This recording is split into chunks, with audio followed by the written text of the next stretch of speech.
It prevented him from getting his ass whooped by the white kids who were racist. Hello, my beautiful people. Welcome back to Mental Moments. I am Lisa Coleman. I have a degree in psychology, and I've been in the mental health field for about 25 years. So now today we're discussing chapter 3 of Will's book, and it's called Performance. Okay, pay attention. Tell you all about me.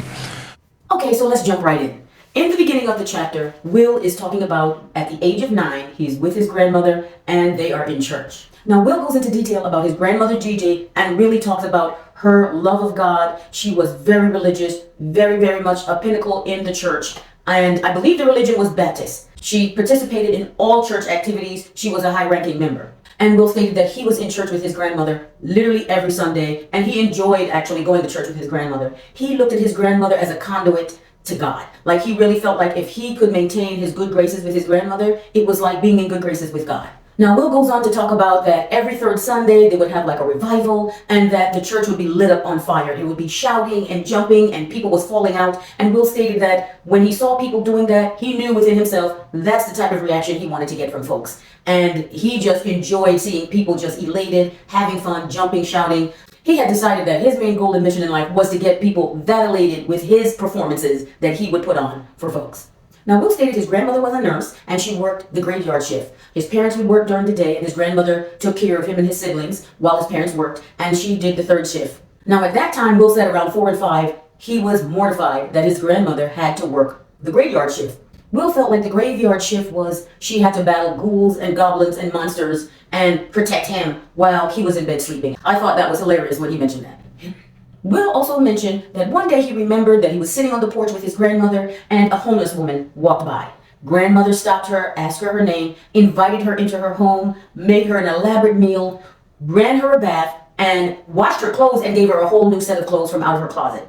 Will mentioned that this was the type of woman his grandmother was. She just felt like she was placed on this earth to just help people. And she sounded like such a beautiful soul. I really enjoyed listening to his stories about his grandmother. Now, Will states that his grandmother Gigi always encouraged him to perform. Because she was such a huge presence in the church, she was in charge of all the church performances, the church plays, anything that had to do with activities pertaining to getting the kids involved. His grandmother was front and center and in charge. And of course, Will was right there with her. Will said he enjoyed performing for the church.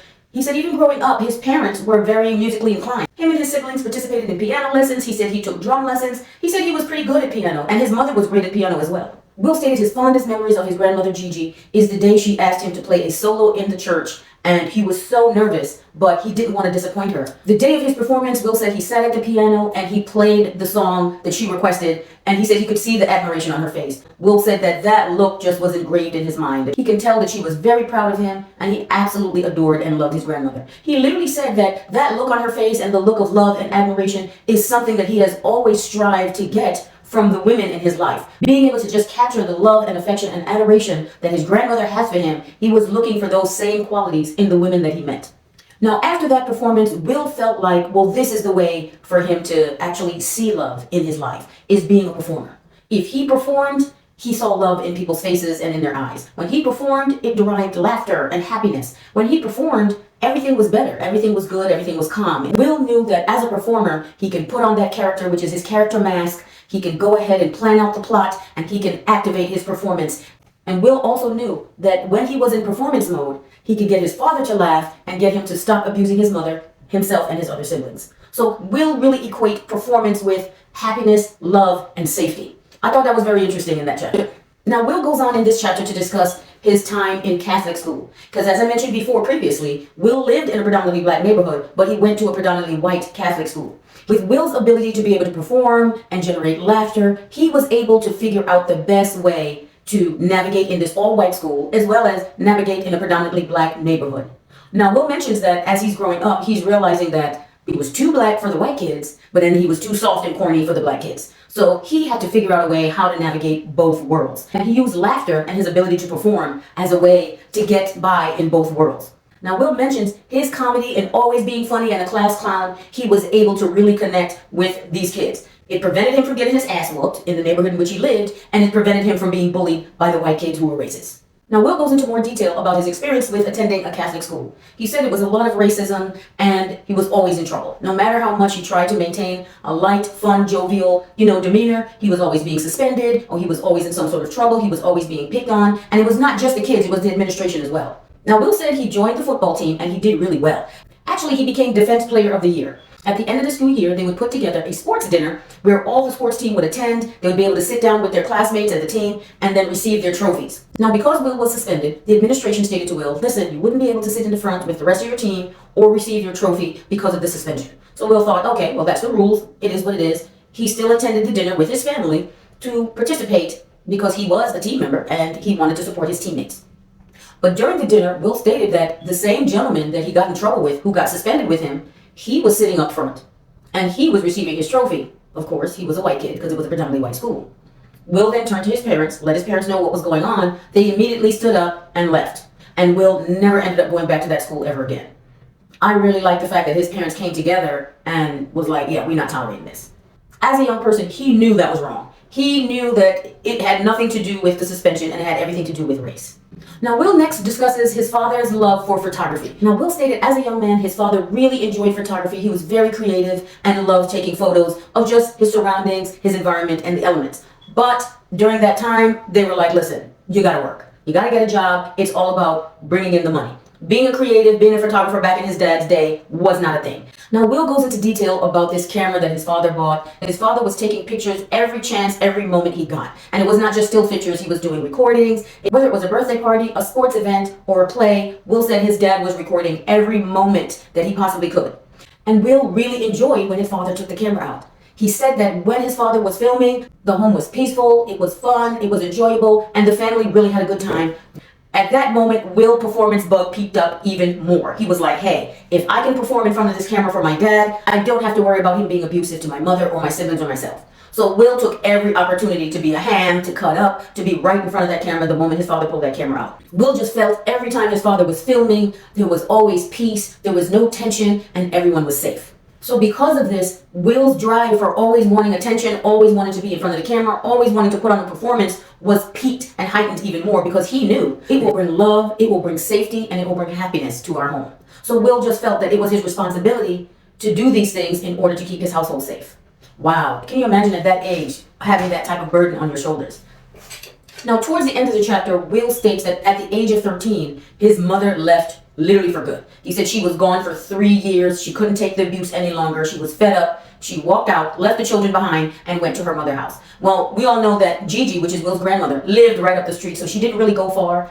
Will mentioned that him and his siblings saw his mother every day. After school, they would go visit her and spend time with her. But Will said he was too afraid to leave the father and go live with the mother. But his younger brother did leave. His younger brother left and went to go live with the mother. He didn't want to stay with the father at the house. Now, Will didn't mention much about the sister, so I'm not sure if she left as well, but Will did say that out of fear, he stayed behind with the dad. And because he stayed behind and he didn't go with the mother and with his brother, he felt like a coward. He said he felt like a failure. He just felt like his family was officially broken and he was the cause of it. It just made him feel like he wasn't successful enough in his performance to keep the family together. Now, at this point, Will states that so many thoughts is running through his head after his mother and his brother left that he just made it his mission and his goal that he is one day going to save his family. And he's going to be able to usurp his father's militant reign, save his mother and his siblings, and he's going to be the one in charge one day. Okay, guys, so that pretty much wraps up chapter 3 of Will's book, which is called Performance. Now, just to give a little overview, it really seemed like Will had a few struggles in this chapter. Number one, he was struggling with the awareness of racism during his upbringing. He also has realized that being a performer is what is keeping things together in his home. Being a performer is what derives love, happiness, and safety in his family. He knew that when he performed for Gigi, she lit up. The admiration and the love just oozed out of her in her eyes and her mannerisms and her body language. And he also knew that when he performed for his father and his mother, that they lit up as well. His father was happy, his father was jovial, and the abuse was non-existent whenever he performed in front of his father's camera. The household was at peace. The household felt safe. So this became part of Will's programming, that I need to perform at all times in order to make people in my world happy, in order to make people in my world love me. I have to put on my performance hat. I have to create this plot, and I have to be the star and the showman in order to get the peace, the safety, and love from everyone around me.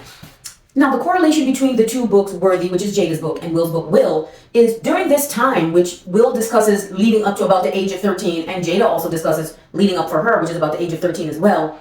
There are some similarities in what was happening in their lives throughout their adolescent and teenage years into chapter 3 of both books. Jada has experienced her father and the only man she looked at as a father leaving. She felt abandoned, she felt unloved, and she was just in despair. She was devastated. Also, her grandmother had died as well. So she was just in turmoil around this age of 13. She really was struggling with the death of a grandmother and literally the death of a father who she felt abandoned her. She felt hopeless, and she also felt like her only option was to put on this tough hysteria and to be more masculine in order to survive in this loveless world. She just felt unloved. Will, on the other hand, was also experiencing loss, which was the loss of his mother. His mother finally left the father. She moved back into her mother's home, although it was right up the street, but Will also, too, was feeling devastated. He felt like he was the blame of his mother leaving. He felt like, well, if I just performed harder, if I was more funnier, my family is broken and now it's completely severed. And he felt responsible. So he was also going through his sense of loss and his sense of anguish by his mother leaving. So there was quite a few similarities in these two chapters. The other previous chapters, it was a big difference. These two chapters, in their early pre-teens to teenage years, it was some similarities going on between the two of them.